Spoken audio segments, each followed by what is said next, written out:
Pinaghahanap naman po ngayon ng pulisya ang isang lalaki matapos umano niyang tagain ang kasintahan at kapatid ito sa isang nito pong nakarang gabi o bago mag-Valentine's Day. Narito po report ni Emil Sumangil. Emil?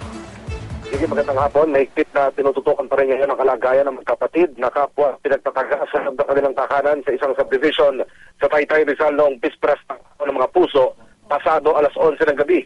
Nananatili sa intensive care unit ng isang ospital sa Taytay Rizal ang magkapatid na sina Mary Christine Oliveros, 31 anyos, isang bank employee, at kapatid nitong si Mary Catherine, 29 na taong gulang, isa namang call center agent.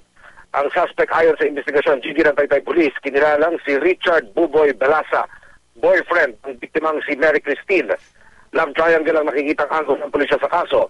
Nakasama lang mga tao na tinaga ang nakababatang biktima na si Mary Catherine dahil ayon sa kasambahay na pamilya na tumatayong testigo ngayon, sinubok ng nakababatang biktima na ipagtanggol ang kanyang ate, kaya pati ito'y pinagtataga.